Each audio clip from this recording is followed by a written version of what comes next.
The warning signal. Captain Ilara Chen stared at the anomalous readings flashing across her command console aboard the ESS Defiant. Positioned at the outer boundary of Earth's solar system, the patrol vessel's sensors had detected something unprecedented. A signal pattern that matched nothing in their extensive databases.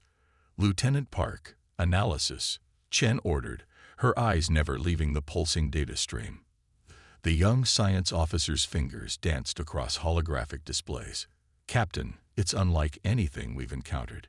The signal contains complex mathematical sequences that suggest artificial origin, but the transmission method—" Park hesitated. "It's traveling faster than light, ma'am. Our current understanding says that should be impossible." Chen straightened in her command chair. After 15 years patrolling the solar system's edge, she'd seen her share of anomalies. Rogue comets, unusual radiation patterns, even the occasional unmapped asteroid. But this was different. This was deliberate. "Origin point?" she asked, keeping her voice steady despite the adrenaline now coursing through her veins. "Approximately 4.3 light-years away, near Alpha Centauri," Park replied. "But Captain, that's not all. The signal, it's changing, adapting to our scans, almost like it knows we're listening." Chen tapped her communications badge. "Senior staff to the bridge. Now." Within 3 minutes, the bridge was filled with the Defiance top officers. Commander Alvarez, her XO, leaned over the primary sensor display. "Could be natural phenomena we don't understand yet." "Natural phenomena don't adjust to scanner frequencies," Chen countered. "Dr. Reynolds, any progress decoding the signal?" The linguistics expert nodded, her expression grave. "It's taken some creative algorithms, but yes, it appears to be a warning, Captain." A cold silence fell over the bridge. "Display," Chen ordered. The main view screen flickered to life, displaying a sequence of translated text. "ATENT Lion Earth Civilization. Retreat from interstellar exploration. The VRAXIANCONCORDANC approaches. Your technology signature HASBENDTCTED. Compliance with isolation protocols required. Failure will result in cleansing. This is your own delivery." "Well," Commander Alvarez said dryly, "that seems friendly." "Tactical assessment," Chen demanded. Lieutenant Commander Jackson, the tactical officer, cleared his throat. "Without knowing the capabilities of this Vraxian concordance, it's difficult to gauge the threat level. But the message suggests they have FTL technology and potentially the ability to detect our deep space transmissions and experiments, which puts them significantly ahead of us technologically." Chen finished. "Send the full data package to Earth Command. Priority Alpha. Request immediate instructions." As the Defiant transmitted the warning back to Earth, Captain Chen couldn't shake the feeling they were being watched. The vastness of space suddenly felt less empty, less safe. Earth Command's response came 12 hours later, and it wasn't what Chen had hoped for. "They think it's a hoax," Alvarez said incredulously as they reviewed the transmission in the privacy of the captain's ready room. Chen's jaw tightened. "The official position is that the signal is either a natural phenomenon misinterpreted by our systems or a practical joke from one of the independent colonies on Mars. With respect, Captain, that's ridiculous. The technological sophistication required to generate that signal." "I know, Alvarez." Chen cut him off, frustration evident in her voice. "But without additional evidence, Command isn't willing to divert resources from the Jupiter terraforming project. We're ordered to maintain position and continue monitoring. And if these Vraxians actually show up..." Chen's eyes hardened. "Then we'll be the first line of defense, and probably the last." Days passed with nothing but the usual background radiation and micrometeorite activity. The crew's initial tension began to fade, replaced by routine and skepticism. Even Chen found herself wondering if perhaps Earth Command had been right. Maybe their sensors had malfunctioned. Maybe it was all an elaborate prank. Then, on the seventh day, every alarm on the Defiance screamed to life simultaneously. Multiple objects dropping out of FTL. Park shouted over the cacophony. Massive energy signatures. Captain, I'm reading over 50 vessels, each at least 3 times our size. The view screen showed what looked like tears in the fabric of space itself, dark rifts from which emerged ships of impossible design, organic curves blended with crystalline structures that seemed to absorb rather than reflect light. Battle stations. Chen ordered. Shields up, weapons online. Send emergency transmission to Earth Command. First contact protocol engage. Vraxian warning confirmed. Request immediate reinforcements. The alien fleet arranged itself in a perfect geometric pattern just beyond weapons range. For several tense minutes, neither side moved. They're scanning us, Park reported. Extremely powerful scans.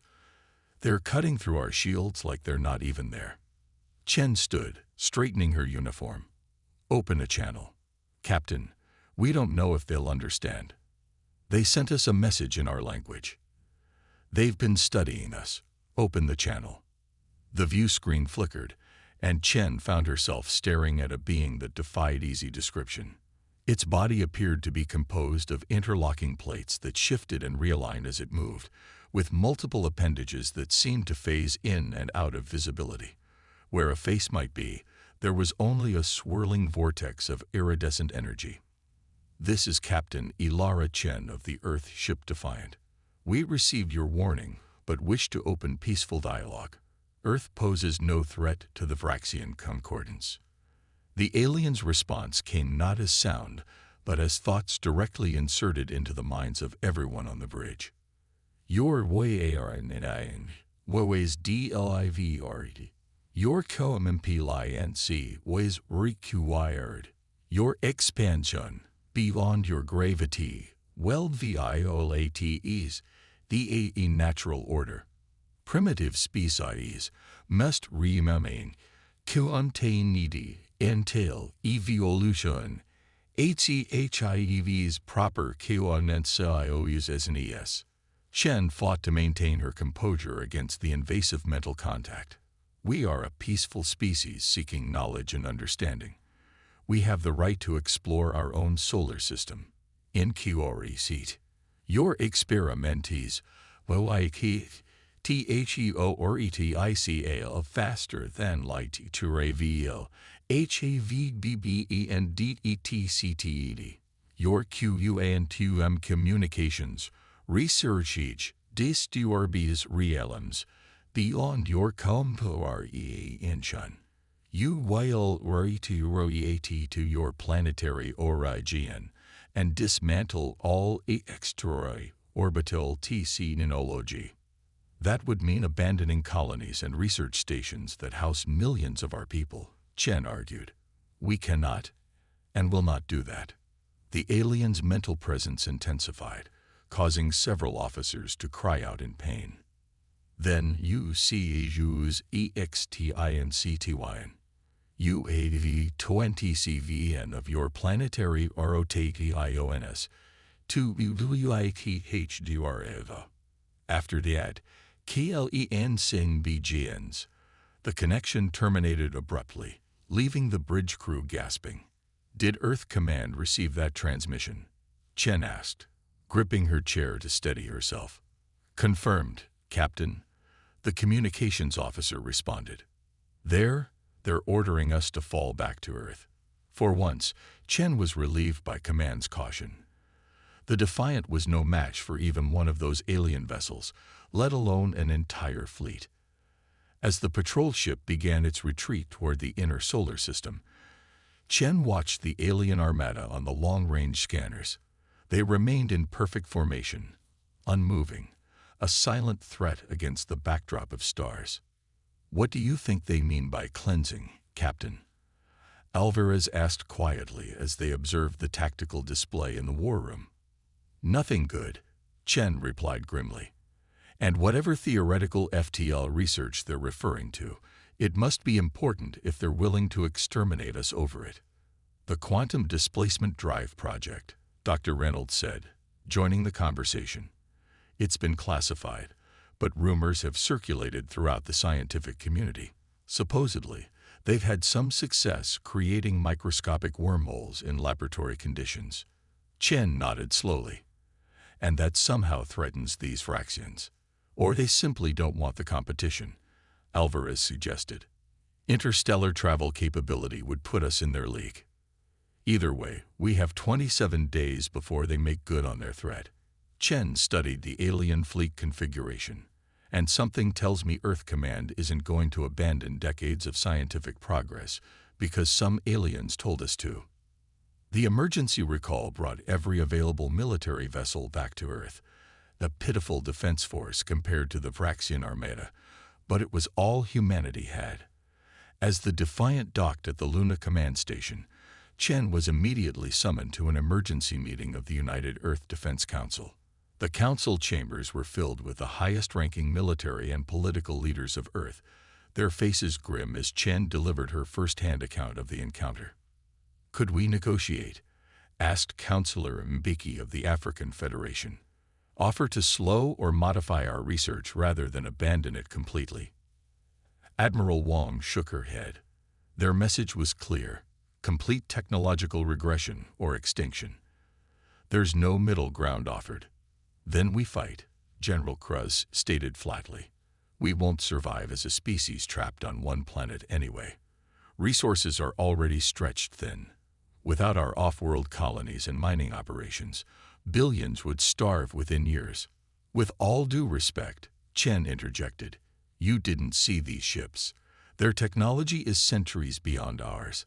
A direct confrontation would be suicide." The room fell silent as the holographic display showed the Vraxian fleet, now having moved closer to Neptune's orbit, still maintaining their perfect formation. "Perhaps not direct confrontation," said a voice from the back of the room. Dr. Sanjay Kapoor, lead scientist of the Quantum Displacement Drive Project, stepped forward. "Captain Chen, you mentioned the aliens specifically cited our QDD research as problematic. There may be a reason for that." "Explain," demanded the council chair. "The principles behind our drive don't just allow for potential faster-than-light travel," Kapoor explained, activating his own holographic display showing complex equations. "In theory, the same technology could be weaponized.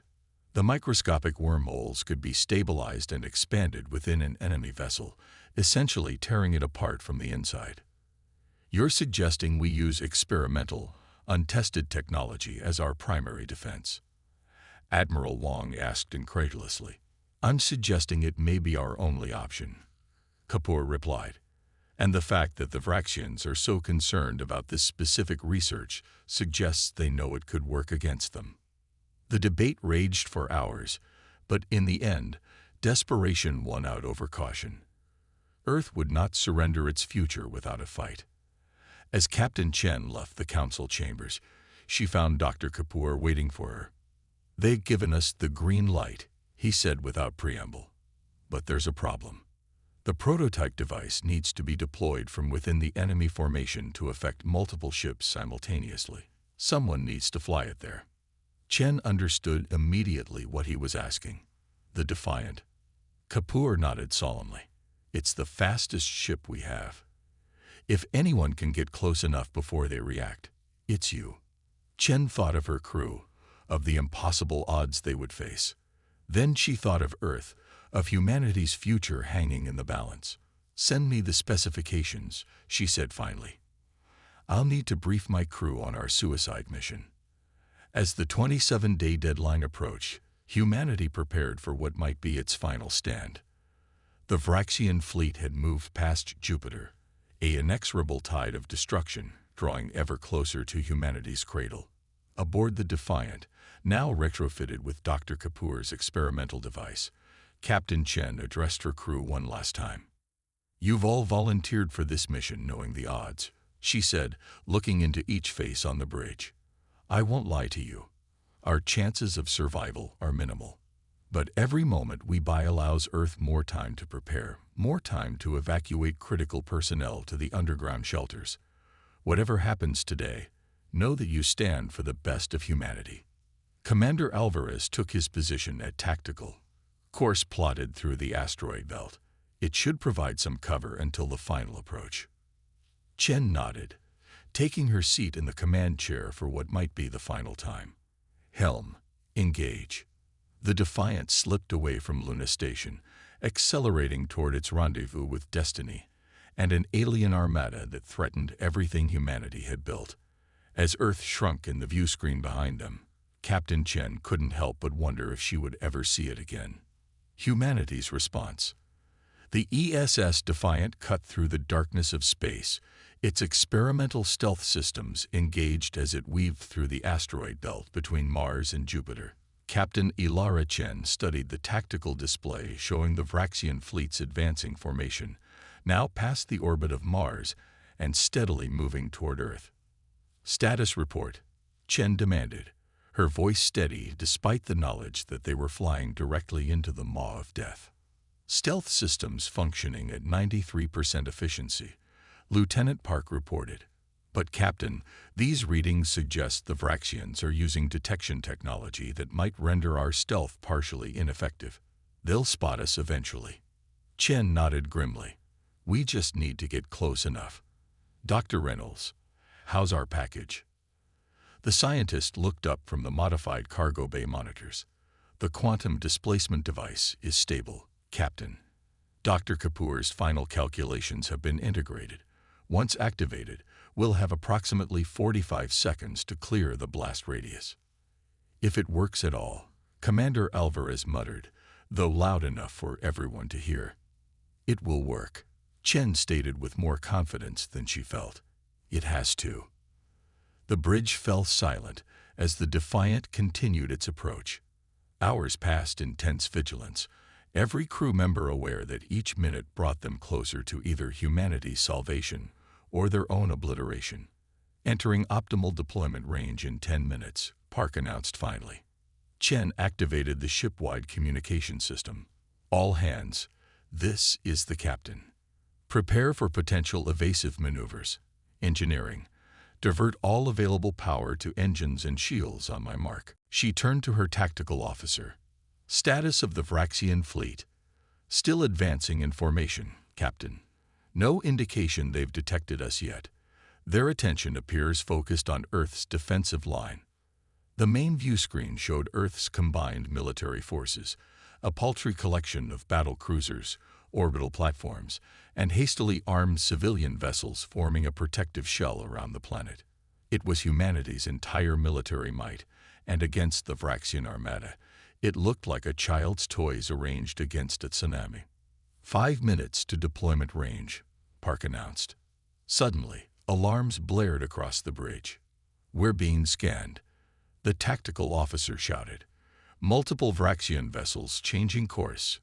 They've spotted us. Chen's fingers tightened on the arms of her command chair.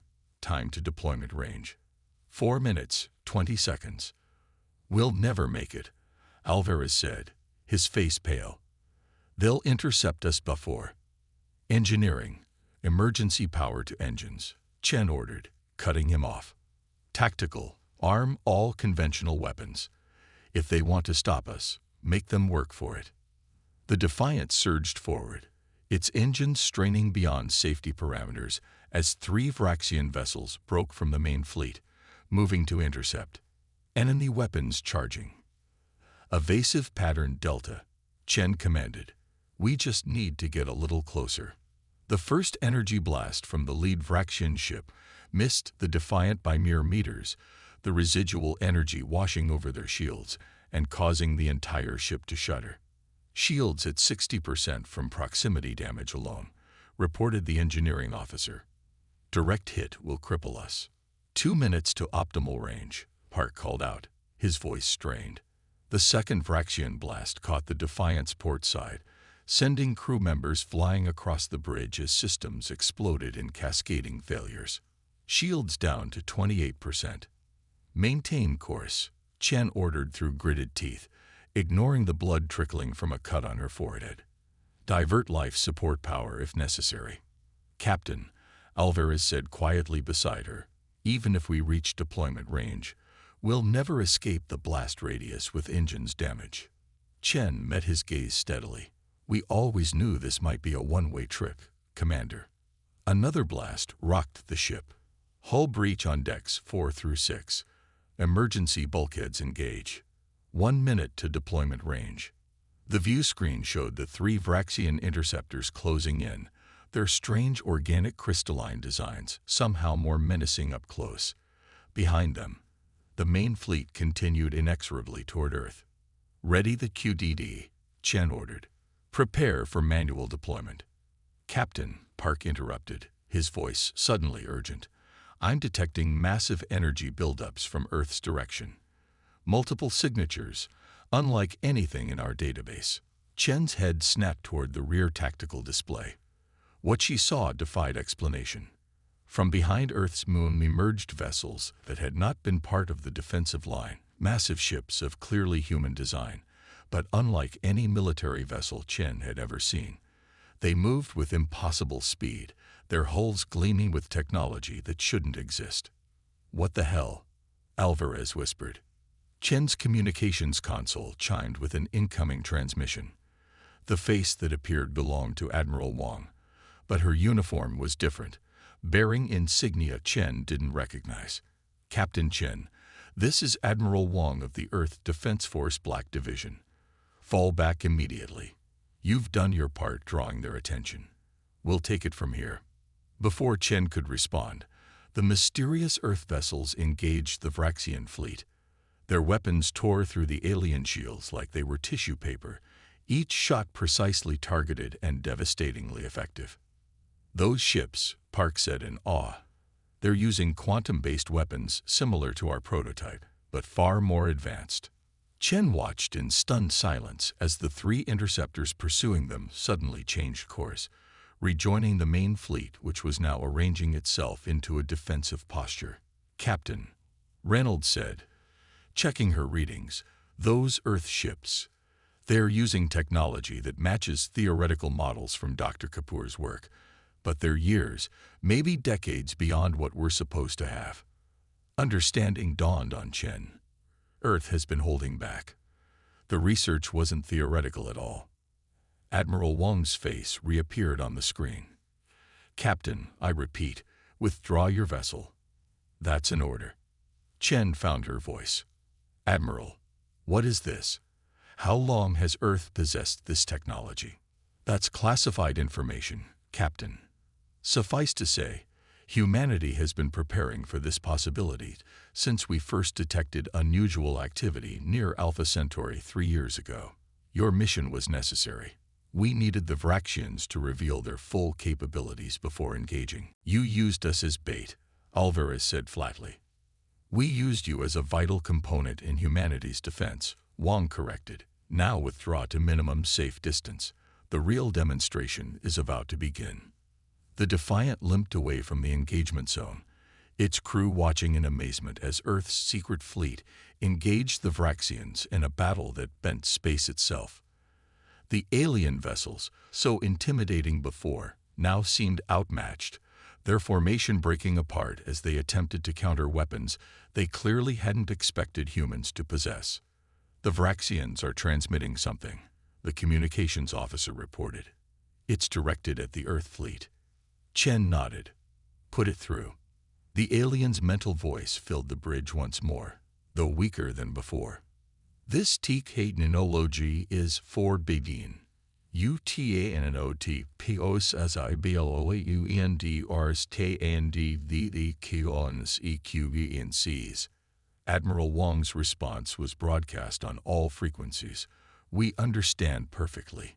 You threatened our existence because you feared we might one day challenge your dominance. That day came sooner than you expected." The Vraxian response held a note of desperation. "The CONCORDANCE will not permit this. Surrender your QUANTM weapons, and you may survive as a protected species." Humanity protects itself, Wang replied coldly. You had your chance for peaceful coexistence. You chose threats and extinction. Now witness the consequences. At Wang's command, the Earth fleet executed a perfect synchronized maneuver, surrounding the Vraxian armada in a three-dimensional grid pattern. From each vessel emerged pulses of energy that connected in space, forming a lattice of light around the alien ships.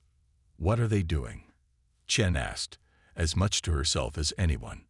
Dr. Reynolds studied her readings with wide eyes.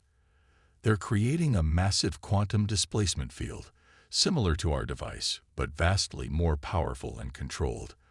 They're not destroying the Vraxian ships, they're removing them. The lattice of energy contracted, and where it touched Vraxian vessels, they simply ceased to exist, not exploding, not breaking apart, but disappearing as though they had never been there at all.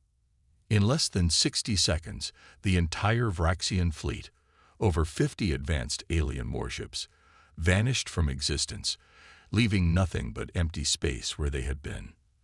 The bridge of the Defiant was silent, every crew member struggling to process what they had witnessed.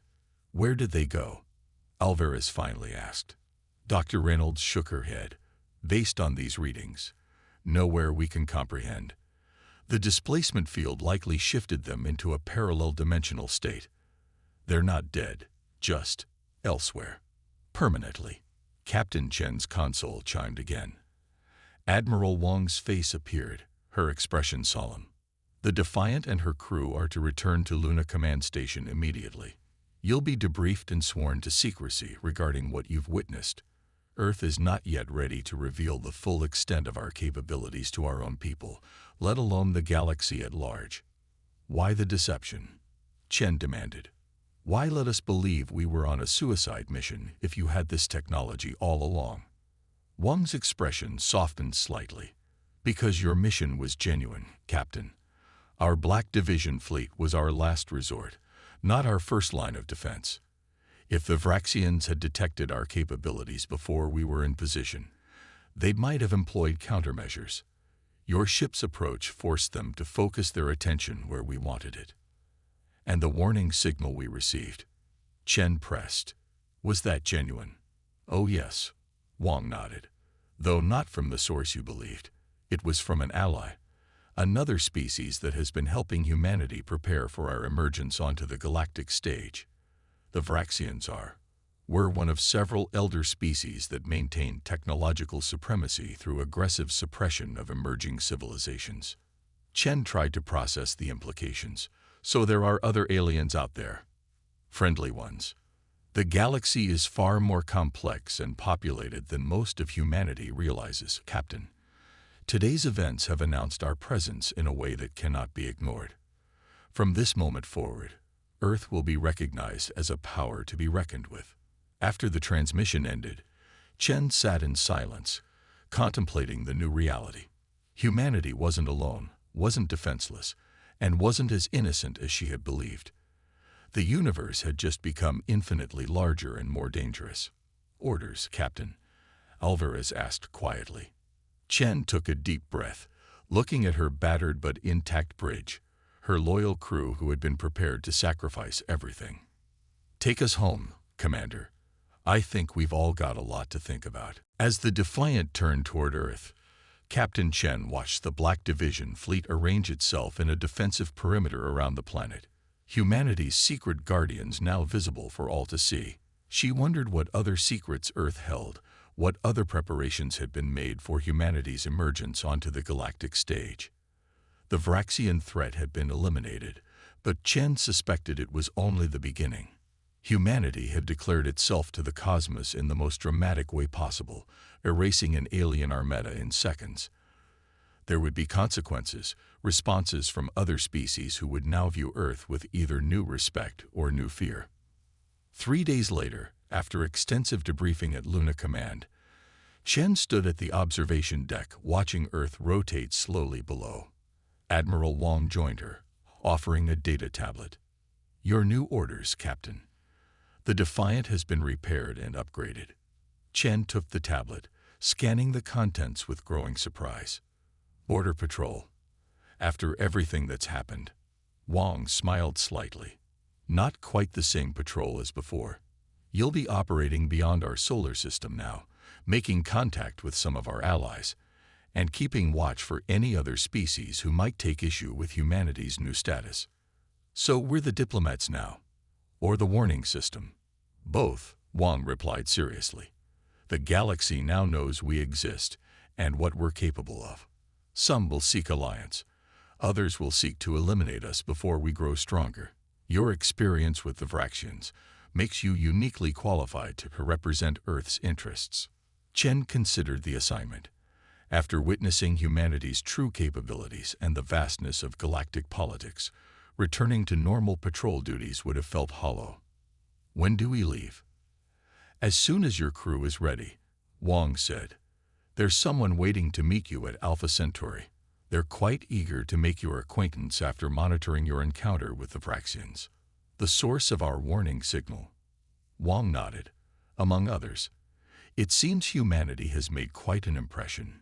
Your actions, Captain, your willingness to sacrifice everything to protect Earth, that resonated with certain species. You've given humanity a reputation for courage before we've even properly joined the galactic community. As Chen prepared to return to the Defiant and brief her crew on their new mission, she took one last look at Earth. From up here, it seemed so small, so vulnerable. Yet now she knew better. Humanity had faced its first major extraterrestrial threat and not only survived but emerged stronger, announcing its presence to the galaxy in a way that could not be ignored. Whatever waited beyond the solar system, allies, enemies, or something in between, humanity was ready to take its place among the stars, not as a primitive species to be contained, but as a force to be respected. And Captain Ilara Chen would be at the forefront, carrying humanity's flag into the cosmic unknown.